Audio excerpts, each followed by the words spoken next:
Kita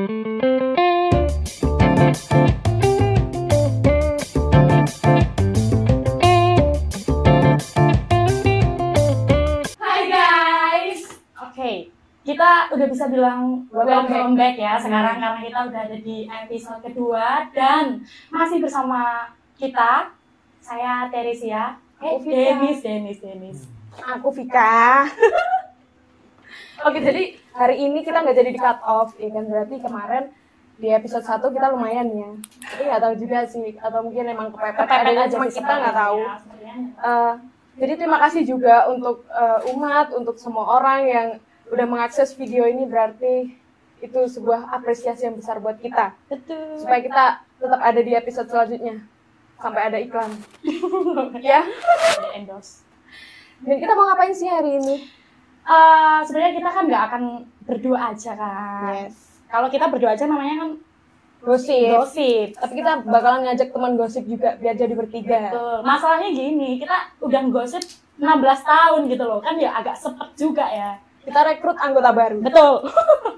Siapakah sosok astralnya? Enggak dong. Oke, panggil sekarang. Iyalah. Nanti Sebentar, ini adalah sosok yang sangat sibuk, jadwalnya padat sekali. ya, konser di mana-mana. Karena ini klunya adalah seorang penyanyi. Dia biasanya duet sama Raisa. Bukan Don Rosa. Oh, dia Rosa. Itu maksudnya. Maaf, Mbak Raisa. Di judulnya yuk. Oke. Siap-siap teman-teman, karena ini kita kedatangan dari dunia lain yang berbeda dengan kita. Betul. Langsung saja, 1, 2, 3, mak, boom. Selamat, apa kabar Vika dan Denis? Sepertinya sangat tidak baik hari ini. Tidak baik, tapi nggak apa-apa. Sangat Frater gimana? Sehat sekali hari ini. Sehat ya? Ya, sangat fresh, terlihat tertekan. glowing. Oke. Frater, kita hari ini mau gosip bareng. Gosipin Frater sendiri. Iya, betul. Di depan Frater juga. Namanya bukan gosip ya ini. Mereview. Iya, enggak. Kita akan ngobrol-ngobrol Frater karena sebelum Frater cabut lah. Betul sekali. Kan bentar lagi mau caps nih. Betul. Ya, Makanya kita sempatkan lah. Saya menyempatkan diri untuk ngobrol-ngobrol sama Frater ya, membahas mengenai kehidupan Frater lah sebagai seorang Frater diakon beserta pilihannya untuk menjadi gembala. Terlalu berat. Nanti kalau kira-kira terlalu berat, angkat tangan aja. Angkat tangan. Langsung keluar pintu keluar Iya, di sana. di sini. Langsung angkat kaki. Langsung cap sekarang aja, gak usah besok gitu. Mohon maaf. Oke, sebelum kita lanjut ngobrol nih Frater, sebenarnya ya, kan Frater ini kan dikenal kan Frater diakon gitu kan. Boleh nggak sih kita manggilnya diakon gitu? Boleh. Bedanya apa? Jadi Frater diakon dan Frater. bedanya dalam gereja Katolik itu ada namanya umat awam, ada namanya klerus. Nah, kalau umat awam ini ya seperti Vika, Denis, teman-teman Komsos ini yang memutuskan untuk berkeluarga, ini awam. Nah, yang klerus ini adalah 3, diakon, imam atau romo, dan uskup. Nah, kalau udah masuk diakon, dia masuk ke klerus. Kalau dia masih frater yang belum ditabiskan, berarti dia masih awam. Begitu. Oh, begitu. Tapi panggil Mas masih boleh. Aduh. Mas diakon mungkin ya. Soalnya suka bingung gitu loh, mau manggil Romo tapi kok bilang frater, kok repot pakai R-nya itu. Iya. Frater Diakon kok gak enak gitu loh. Kalau digabung bisa nggak sih Frater diakon gitu? Bukan masalah besar, tapi rempong manggilnya frater diakon. Rumit. Oh iya, bahas tadi kan katanya ada awam dan juga apa tadi, Klerus. Aku tuh pernah dengar kata gini, Frater, hidup selibat. Nah, itu apakah hanya Frater diakon yang bisa menerima janji? Ada janjinya nggak sih? Aku soalnya pernah dengar gitu loh, janji hidup selibat atau apa ya? Jadi yang dimaksud selibat itu adalah hidup yang kalau orang Jawa bilang, apa kira rakawin apa tuh? Tapi sering disebut jomblo. Itu Anda. Jadi yang selibat ini memutuskan untuk tidak menikah, tidak berkeluarga, dan memutuskan untuk mengabdikan diri kepada Tuhan dengan sepenuhnya melayani gereja. Siapa saja yang selibat, yang saya katakan tadi golongan klerus, sama suster, bruder, frater, itu, tapi mereka awam, tapi yang selibat. Begitu. berarti ya sebenarnya sama ya, hampir sama gitu ya. Ya, sama dalam hal mereka memutuskan jalan untuk Jalannya. selibat. Betul. Oke. Frater udah berapa lama sih sebenarnya melayani di paroki kita ini? Di Ngerambe. Kalau di Ngerambe sejak 26 Juni 2022. Juni, berarti belum sudah- sampai setahun. Tapi hampir. Hampir. Dari Juni ya, Frater? Juni. Tapi kita sepertinya bertemunya setelah Aku baru 2 bulan baru kita bertemu. Karena kan sebelumnya kan nggak pernah kelihatan di gereja. Kita kan kuliah di luar kota. Maklum Kita Oh. UMK-nya di sana. Oh, Oke, terus Tahu aja pindah agama. Multi religion. oh ya, Frater asalnya dari mana sih sebenarnya? asal saya dari Surabaya. Medok banget Paroki soalnya. Sakramen Maha Kudus Surabaya. Ya soalnya dari bahasanya medok-medok gitu. Medok, Bahasa Jawanya yuk luan, carek. lancar. Apa ada garis keturunan Chinese? Ada ya? Ada Ya kan? Bener kan? Enggak sih, aku enggak melihat itu. Aku bener. nganu garis bengkok. Klaim.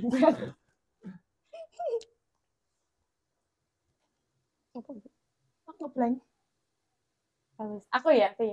Oh iya, Frater, ini kita flashback ya. Flashback dulu masa sebelum Frater melalui hidup di seminari. Sebenarnya apa sih yang membuat Frater untuk memilih hidup di seminari gitu loh?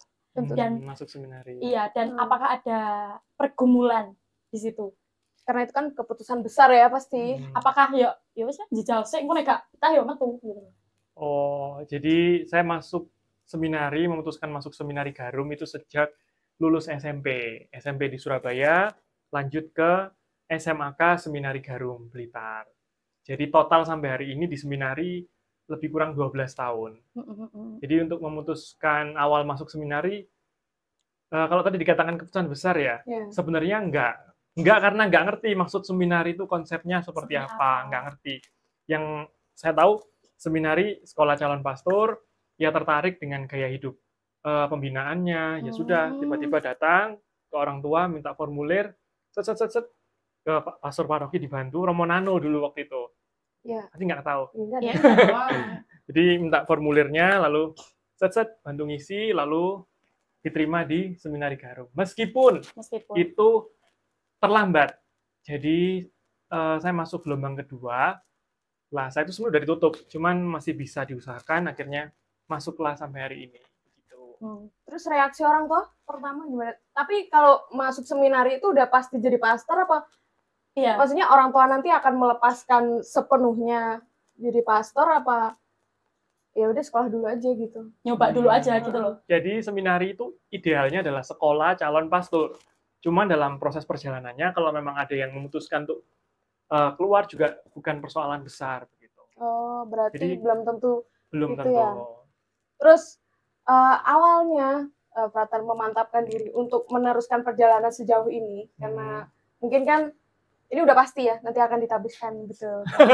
Betul kan. Bentar lagi. Apakah ada mungkin karena dulu mungkin udah pernah dimantapkan, tapi yang namanya pemikiran manusia itu dinamis, ya kan, pernah berubah atau mungkin sedikit masuk penyesalan atau apa bimbang gitu. Atau mungkin bosan di sini atau pemikiran-pemikiran yang pengen kok mulai bosan ya nggak ini gitu, nah nggak sih? Sejauh 12 tahun menjalani hidup sebagai calon imam dalam gereja Katolik, tak sekalipun atau belum mungkin ya, Jangan dong. Ada penyesalan, maksudnya seandainya enggak, sedikit pun enggak, karena masuk seminari bagi saya pribadi adalah keputusan hidup yang paling baik yang pernah saya buat adalah masuk seminari itu. Keren 12 tahun ya? Lebih pasti, lebih. mantap sekali ya. Sekolah, selama proses itu sekolah. Berarti ketahuan dong ini umurnya? Ya, ketahuan lah. Oh, ya sabar-sabar sih soalnya. Jangan bahas umur di sini. Ketahuan lagi setelah sebelum aku. Oh iya, Frater. Waktu Frater diberikan tugas ke Ngerambe gitu ya, diberitahukan akan tugas di Ngerambe gitu. Hmm. Apa yang tersirat di benak frater? Ngerambe itu seperti apa sih gitu? Pernah membayangkan nggak? Atau Ngerambe itu apa sih gitu loh? Sebelumnya udah pernah sini, Bang? Pernah. Waktu masih frater tingkat 4 setelah skripsi S1, lulus S1, baru main ke Ngerambe, naik Gunung Lawu. Jadi sudah pernah ke Ngerambe, ke rumahnya Mbak Nardi, sini itu tidur di sana 5 hari. Tapi sudah mengenal lah tempat. Berarti bukan yang untuk pertama kalinya Bukan. datang. Berarti udah ada gambaran yang Ngerambe itu seperti apa? Sudah. Tapi setelah masuk ke sini sebenarnya gitu gimana perasaan frater? Sejujurnya biasa saja. Artinya biasa saja itu bukan yang, kan selama ini kita selalu ini pendapat pribadi ya, nggak apa ya.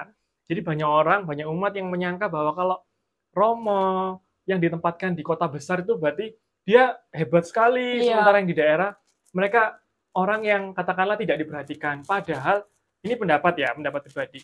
Itu salah besar. Sekali lagi salahnya 4 kali. Salah besar. Karena ini bukan masalah melihat tempatnya di mana atau bagaimana, tapi melihat kebutuhan gereja. Kalau memang gereja butuh orang di tempat A, ya di tempat A. Kalau butuh orang di tempat B, ya di tempat B. Jadi ya, saya kira pandangan yang sesat jika mengatakan sampai, wah hebat kamu sampai ditempatkan di kota, wah kamu di daerah masih gini-gini. Menurutku kurang tepat. Gitu. Kalau sebelum di Ngerambe pernah di mana gitu pasti sih ya. Selama di seminari ya, pastoralnya. Pernah di SDK Kristus Raja Surabaya. Kristus Raja juga. Ngajar. Kesenian. Ya enggak lah, agama. Jadi pernah di SDK. Aku percaya. Aku menikmati obrolan ini soalnya. Di SDK pernah, SDK Kristus Raja. Terus di Santo Vincentius Kediri pernah, Santo Yosef Mojokerto pernah, Gembala yang Baik Surabaya pernah, terus Komsos Surabaya juga pernah. Begitu. Gembala yang hilang? Nggak ada. Gembala yang hilang Anda. Kita domba yang hilang. Dong. Kita domba yang hilang, bukan gembala. Tapi ada tahapan nggak sih kalau calon imam itu boleh melayaninya di tahap apa gitu? Proses pembinaannya ada. Jadi tahapnya memang setelah lulus SMP kan dia masuk seminari, SMAK seminari itu 4 tahun. Zamanku dulu ya, itu 4 tahun karena 3 tahun SMA umum, yang satu ini nggak umum, maksudnya khusus. Tapi bukan berkebutuhan khusus ya. Jadi yang ini 4 tahun, ya dihitung 4 ya. Tambah 1 tahun rohani. Berarti berapa? 5 tahun. Udah siang ya? Jangan disuruh gitu. Ketahuan. Terus kuliah di Surabaya 4 tahun S1, berarti 9. Tambah 2 tahun lagi tambahan, 11 tahun diakonat 1 tahun, total 12 tahun. Oh my God. Ya pantes sih, mantep sih ya. Begitulah. Oh iya, kan di tengah-tengah frater ini melayani di Ngerambe ini kan. Kami kan juga melihat frater itu seneng banget mengeksplor alam lah ya. Kita kan kalau lihat statusnya itu loh, yang saat menyatu dengan alam, bajunya hijau. Lumut dong. Kamu lebih ke bunglon. Nah sebenarnya emang frater suka ya, suka dengan menikmati keindahan alam gitu loh maksudnya dari atau dulu. Emang udah narsis dari kecil? Maaf, Anda stalker berarti? Iya, emang kalau nggak gitu kita nggak tahu mau bahas apa hari ini. Jadi memang sejak seminari Garum pertama kali naik gunung itu Panderman, ada di Batu, Malang, sekitar sana ya. Tahu di mana itu? Sekitar Gunung Kawi, Pesugihan. Jangan-jangan sejak saat itu mendaki gunung memutuskan untuk dapat ketenangan tuh bersama alam, dan di alam itu memang ada kita bisa, aku pribadi lebih ke jernih dalam mempertimbangkan, dapat ketenangan. Ya karena jadi Romo, jadi Fata kan nggak boleh pacaran, nggak mungkin melampiaskan ke pacaran, juga nggak mungkin. Makan banyak nanti takut sakit, ya kan? Ya paling yang bisa menenangkan ya bersama alam gitu sih. Lebih kurang. Spill dong satu tempat yang membuat Frater tuh jatuh cinta banget sama alam. Tuman. Iya, bikin tuman. Kayak satu tempat yang pernah Frater kunjungi yang membuat Frater tuh bener-bener sayang banget sama alam gitu. Gunung Lawu. Itu pertama kali. Oh enggak, pertama kali itu Gunung Panderman. Ya pesugihan tadi. Bukan. Curiga setor tumbal nih. Berarti yang paling berkesan di yang Lawu. Lawu itu waktu itu musim-musim COVID. Jadi yang pertama kali di Panderman memang. Tapi yang benar-benar berkesan itu di Lawu karena waktu itu masa COVID, jadi nggak ada yang mendaki satupun, hanya saya sama Fater Satrio Sine itu. Iya.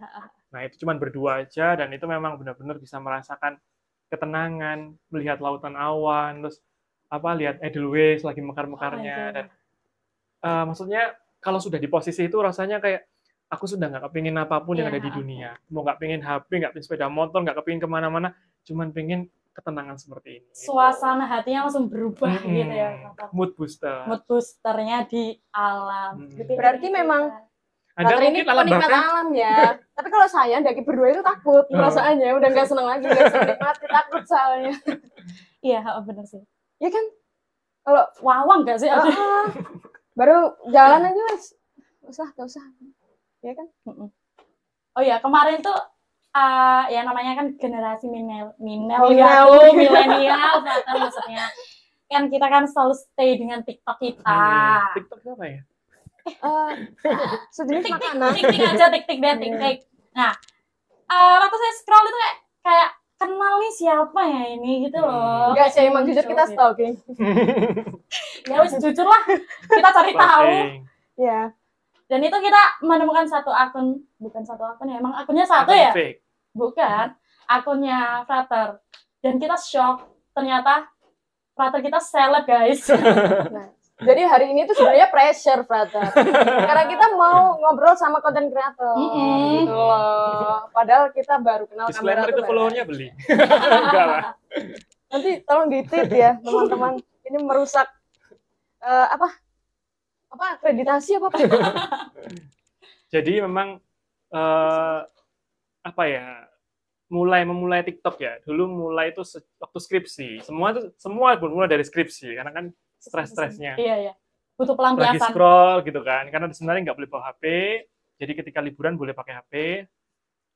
Kok TikTok itu isinya ya konten-konten yang katakanlah ke sana, ke kiri terus gitu loh. Nah, maksudnya kan butuh counter.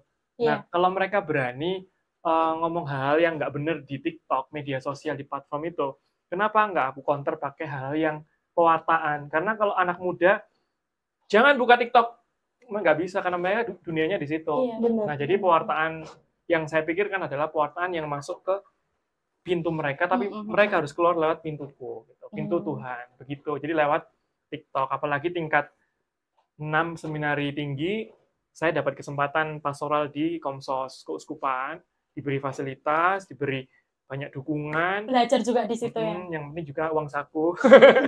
Nah, di situ langsung mulai sekali pernah upload. Yang bikin meledak pertama itu adalah ketika di Blitar. Saya pernah tugas di Blitar, masih COVID. Iya, kontennya. Yang misa itu hanya Romo berdua. Iya berdua Romo ya. Iya. Jadi saya ngerekam waktu misa, saya rekam gini, tapi posisi bangku umat kosong blong, ya kan? Anda nggak bisa merasakan ya. Jadi ketika lihat video, saya buat video itu, ternyata itu booming. Pertama kali upload itu sudah sampai 72.000 viewer. Follower langsung nambah, pertama cuma nambah 3.000, 10.000 dalam sehari, 10.000. Jadi kan termotivasi untuk bikin terus. Tapi menarik ya. Platform itu digunakan untuk mewartakan juga berarti, benar ya. Dan tepat sih sebenarnya kalau sasarannya kita anak-anak zaman sekarang ya tepat gitu, karena kehidupan kita ya di sosial media. Termasuk pay letter. Termasuk iya. Pinjam. Apa ya itu? Nggak tahu. Tapi ada nggak satu video gitu yang ternyata nggak ada yang nonton gitu loh, maksudnya nggak? Sejauh ini nggak mungkin ya. Mungkin ya, oke deh. Sambung dulu boleh. Tidak pernah merasakan upload, tidak ada yang nonton, dihapus lagi. Nggak pernah. Paling minimal 7.000, 8.000 gitu minimal. Terus kalau konten itu kan nggak mungkin nggak diedit. Kapan ngeditnya? Soalnya kan ini sudah mulai sibuk pelayanan. Iya. Itu nggak mungkin ngedit tuh bentar langsung upload, nggak mungkin. Kita harus cari Jawabannya, perfectnya. ngeditnya memang sebentar. Karena saya mikir gini, saya bukan konten kreator. Saya seorang diakon yang kebetulan saya juga mau mewartakan. Jadi yang tugas utama saya adalah diakon. Nah, di sela-sela tugas diakon itu baru aku buat konten, baru edit-edit. Jadi editnya bukan seperti yang profesional teman-teman, seperti teman-teman kalau lihat di TikTok itu. Enggak, ini cuman ada di aplikasi TikTok itu langsung edit, upload. Yang penting kan kalau saya pribadi memang tidak mengarahkan diri untuk ke sana, dan hanya untuk sebagai pewartaan ya. Yang paling penting pewartaannya begitu. Untuk saat ini konten-konten yang Frater tunjukkan itu mengenai apa aja? Konten sure. Dekat ya. Tugas untuk yang edit ini. Oh, yang edit lebih jeli. Iya. Ini nanti di-cut di TikTok nanti. Viral. Tapi Turun. boleh itu. Nanti ada DP. Jadi yang apa tadi pertanyaannya gimana? Kontennya, saat ini kontennya itu lagi apa sih gitu? Ini lebih ke bulan Maria. Oh, yes. Terus juga baru-baru ini lagi buat konten tentang sekolah Katolik. Karena even banyak orang ngomong sekolah internasional bagus, sekolah negeri itu bagus, tetap sekolah Katolik nomor satu. Gak bisa dilawan. Betul. Itu valid, no debat, gak ada yang debat. Karena bukan hanya nilai, bukan hanya soal pinter siswa, tapi sekolah Katolik punya nilai-nilai hidup yang nggak bisa ditawarkan sekolah lain. Bahkan sekolah mahal internasional pun nggak bisa. Karena hidup itu bukan hanya soal nilai angka 80, 70, tapi soal bagaimana kita hidup, menghargai orang lain, memberikan kasih kita ke sama. Itu yang sekolah Katolik. Ya, sekolah yang lebih banyak dari gerejanya. Makanya harus follow TikTok saya. IG saya juga. Tolong ya nanti ya, di sini ya. Ini disediakan di sini. Daripada beli. Gitu. Oke, Frater, back to topic. Ya. Frater ini kan dalam kategori masih muda ya. Pernah nggak sih selama perjalanan di seminari atau mungkin dalam kisah perjalanan panggilan, Frater itu masih ada rasa tertarik sama Anjing? Loh, harus ada. Iya sih benar, kalau nggak ada kan. Pernah pacaran. Oh iya, pacaran. Sebelum atau? Ketika di seminari. Terus gimana ceritanya? Semoga tidak ditonton dia. Jadi ya cuman pacaran tapi nggak lama, setahunan lah, nggak sampai Pak. 9 bulan mengandung ya. Jadi 9 bulan. Agak sensitif ya ini. Jadi 9 bulan dekat, tapi dia sendiri yang memutuskan untuk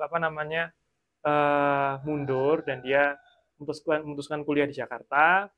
Terus saya mikir juga begini, ya kalau udah diniati di jalan ini ya harus fokus di jalan ini, tidak boleh tolak-toleh, coba-coba begitu. Tapi sudah kadung. Iya, makanya akhirnya putus. Kemarin ngapain gitu loh maksudnya? Kan masih seminari awal, masih SMA, usia-usia SMA. Ya, masih labil lah ya. Kelas 3 mau ujian nasional tuh. Tapi masih jadi misteri, Frater, sebenarnya. Kenapa calon imam itu ganteng semua? Saya jadi pressure kalau saya nanti gak dapat yang ini generalisasi. Iya kan? Ya kan banyak orang bilang kenapa yang malah yang ganteng-ganteng jadi romo. Justru yang terbaik harus dipersembahkan ke Tuhan. Masa seperti Gumbal Mukio dipersembahkan kita, nggak mungkin. Tapi Ikat ya, Wak ya. Nggak boleh masuk seminari ya. Seperti itu maksudnya. Tolong digarisbawahi. Ya, maksudnya yang terbaik lah, kalau untuk Tuhan ya kita berikan yang terbaik. Bahkan kalau teman-teman tahu ya, kolektor itu ada loh, bapak-bapak, ibu-ibu gitu. Kolektor itu meskipun uangnya tuh 5.000, dia persembahkan bukan yang lecet, yang benar-benar yang bagus gitu. Kayak baru gitu ya. Kalau uang aja kita persembahkan ke Tuhan yang terbaik, apalagi untuk jadi seorang pelayan Tuhan. Ya, apalagi kalau kita tahu mungkin Vika mau jadi suster dan Denis begitu. Mungkin saya akan meneruskan keturunan OMK biar generasi. Kita kan harus tetap tumbuh. Ya. Makanya kita memutuskan panggilan untuk berkeluarga seperti itu. Betul. Jawabannya sangat aman. Aman. Apalagi kalau ngomong-ngomong tentang mempersiapkan yang terbaik untuk Tuhan, kita pasti sering lihat entah di sosial media atau di dunia nyata, seperti gereja-gereja di Batak itu umatnya itu sangat totalitas kalau mau ke gereja. Seperti namboru-namborunya, ya kan? Ibu-ibu yang entah itu kor atau entah itu umat biasa itu pasti dandanannya tuh maksimal gitu. Kalau mau ke gereja, soalnya dia percaya kalau mau menghadap Tuhan itu harus yang terbaik. Betul. Benar kan? Yang biasanya nggak pakai alis, Iya betul. Seperti saya ya. Kali ini kita mau menghadap frater, jadi yang biasa-biasa aja lah. Biasa-biasa aja lah. Lalu abis itu kok bisa putus akhirnya? Ya karena saya sudah komitmen di jalan. Kan masih awal-awal seminari SMA aja kan, masih usia-usia labil gitu. Jadi ya akhirnya memutuskan untuk sudahlah berhenti dan memang fokusnya ke panggilan. Dulu juga sempat, karena waktu di seminari kan saya kan orangnya kompetitif ya, jadi suka ikut lomba-lomba. Jadi sampai ke Jogja UGM gitu-gitulah. Sempat ditawari beasiswa S2 ekonomi di UGM, tapi karena sampai 80% loh itu. Tapi saya udah bingung karena sudah ada di tangan posisi formulir ini. Gimana ya? Saya memutuskan untuk lanjut ke UGM atau jadi Romo.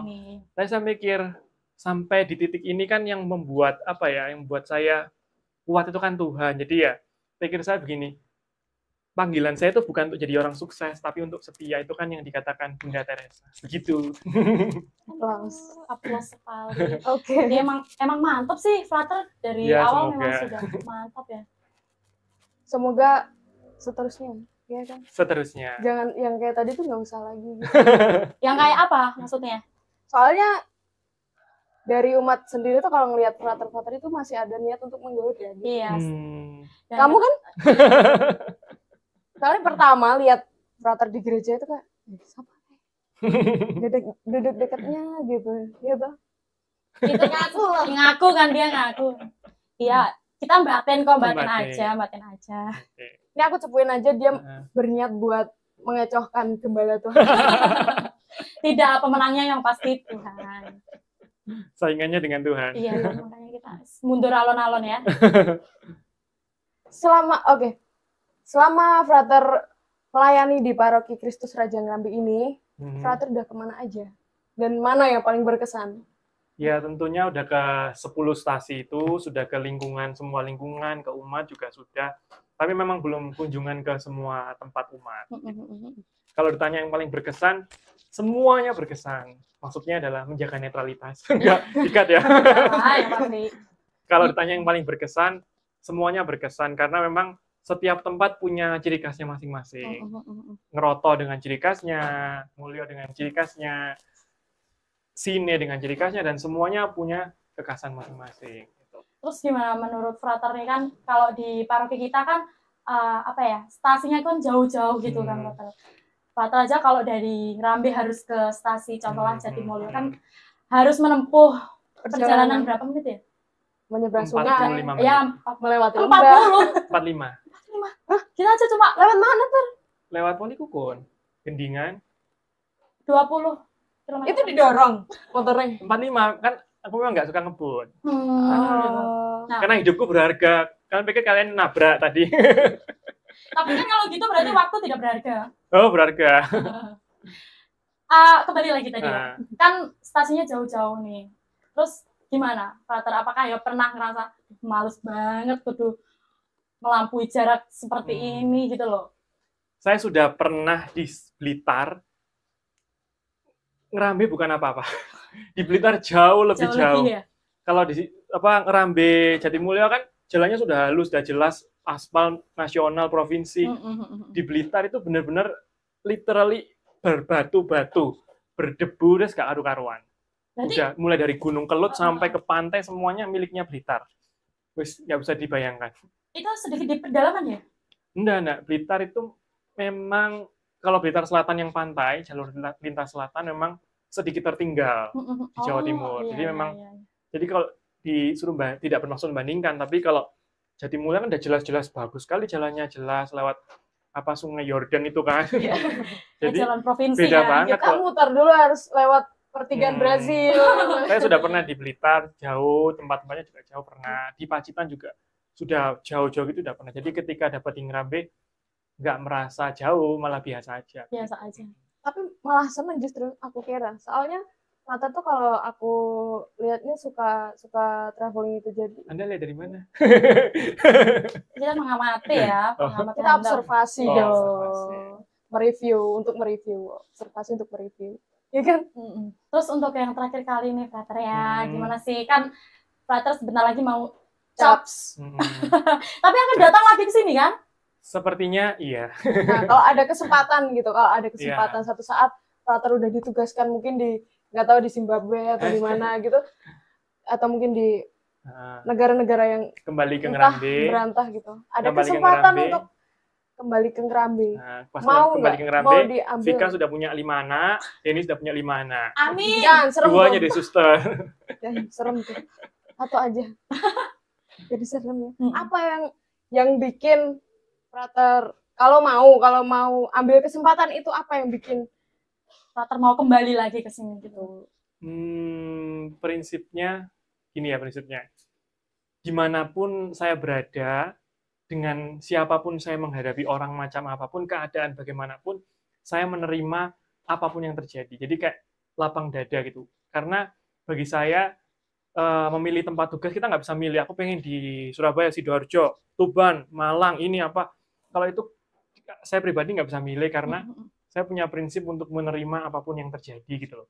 Saya mau memeluk semuanya keadaan tuh, jadi saya mau berdamai. Jadi ya saya mau menikmati setiap momen itu. Jadi ya kalau pengen alasan kembali ya karena pengen aja kembali begitu. Tapi ini sebenarnya pertanyaan yang apa ya? Kita mau ngomong. Membahasakan. Enggak. Kalau biasanya kalau udah ditugaskan itu kan kemana aja bisa kan? Dan itu dari siapa yang menugaskan gitu? Oh, karena saya Projo Surabaya, maka yang bertugas dan berwenang memberikan tempat tugas adalah Bapak Usko. Oh, Bapak Usko. Jadi kamu di sini itu semuanya wewenang Usko. Bisa nggak sih Frater itu ditugaskan di luar negeri gitu loh? Soalnya ada sekarang kan nggak boleh manggil pokoknya ada keluarga suster itu dia ditugaskan di Filipina gitu. Nah kok bisa gitu loh? Kok bisa? Iya memang bisa. Jadi memang kebutuhan gereja kan macam-macam. Kalau memang butuh seorang imam yang harus kuliah di luar negeri harus berangkat ya, atau bermisi di luar negeri ya dia berangkat, atau di luar pulau juga dia harus berangkat. Berarti bisa ya? Bisa. Prosesnya panjang juga? Prosesnya tinggal telepon nanti kamu berangkat. Oh, berarti nggak ada sekolah apa dulu? Ya gitu ada, pasti ada persiapan. Akomodasinya dari mana? Seperti fasilitasnya juga di mana? Sejauh ini yang saya tahu ya, Kuskupan sudah menyediakan sebatas yang pokok. Nah, hal yang di luar pokok ya kita penuhi sendiri. Contohnya dengan menjadi konten kreator. Nah, itu gimana tuh? Apakah sudah menghasilkan pundi-pundi? Sudah, tapi nggak bisa. Sudah menghasilkan uang, tapi memang bukan itu tujuan. Jadi kayak sudah tahu itu masuk, ya sudahlah. Toh nggak besar, cuman ya begitulah. Jadi ya udah berlalu. Bukan hal yang fokus. Rekening saya ada kok. Ikut nyimpen aja gitu. Betul. Kebetulan saya yatim. Iya, dia baru yatim. Lampu mana? Boleh kok beneran. Untuk yang terakhir kali, karena kita jangan terakhir kali. Oh iya, yang bukan maksudnya bukan pertama terakhir kali pertemuannya enggak. Kita pasti akan ketemu lagi nanti. Ini untuk pertanyaan terakhir dari kami buat Frater. Kesannya aja deh. Kesan apa ini? Kesan sama saya. Kesannya melayani di Ngerambe. Kesan di Ngerambe ya. Umatnya punya semangat yang khas begitu. Semangat yang saya lihat di Ngerambe ini adalah semangat berdoa. Umat di Ngerambe, termasuk semua di stasiun-stasiunnya adalah umat pendoa. Jadi ketika kita beri teks, mereka akan berdoa gitu. Dan semoga itu jadi, kita selama ini kan meremehkan kekuatan doa. Doakan aku ya besok ujian. Oh iya, terus lupa. Padahal doa yang didoakan oleh orang yang benar. Saya cut Padahal doa yang didoakan oleh orang yang benar, dengan cara yang benar, itu besar kuasanya. Jadi kalau Dennis dan Vika berdoa benar-benar minta jodoh yang seiman, yang benar-benar bisa menjadi pemimpin di keluarga, seiman ya. Gitu pasti benar-benar Tuhan mendengar kok. Begitulah. bicara tadi yang seiman ya, tolong berikan sesuatu pencerahan ya kepada teman saya ini ya. Ya kenapa sih kita harus dapat yang seiman? Ya karena terang nggak bisa bersatu sama gelap gitu. Kita kan anak terang gitu kan. Tidak bisa Gitu. bersatu dengan gelap. Ya kalau tetap kepepet ya nggak apa-apa. Tapi kamu harus mempertahankan Yesus yang ada di dalam dirimu. Jangan biarkan kita menjual Yesus demi apapun. Berarti kan masih ada harapan ya? Ada dong. Gitu. Boleh. Ini out of the topic maksudnya. Iya, nggak apa-apa lah. Intermezzo. Yo, kan salah dong. Oh, salah itu ya? di tadi dong. Oke, Frater, terima kasih ya untuk obrolan kita hari ini di cuaca yang sangat panas ini. Kita udah hampir 5 hari ngobrol. Cukup lama, banyak pelajaran, enggak pelajaran sih ya. Kita udah dapat banyak ilmu. Pengalaman lah, cerita-cerita tentang diri Frater. Dan untuk teman-teman, apa yang sudah disampaikan Frater tadi, yang positif silahkan diambil. Yang negatif tentu dari kita semua. Dari kita berdua maksudnya. Oke, kalau mau barangkali request gestar selanjutnya siapa, atau mungkin teman-teman pengen kita mau ngobrol sama siapa lagi, boleh komen di bawah. Atau langsung subscribe di bawah aja, ya kan? Di sini ya. Follow IG kita juga. Sampai jumpa lagi di episode kita selanjutnya. Oh ya, belum terima kasih ya tadi ya. Terima kasih banyak Frater sudah menyempatkan waktu yang berharga tadi untuk datang dan ngobrol sama kita. Semoga kita bisa ngobrol lagi nanti. Oke. Dan untuk teman-teman semua, sampai jumpa di episode selanjutnya dan semoga masih dengan kita berdua. Yes. Oke.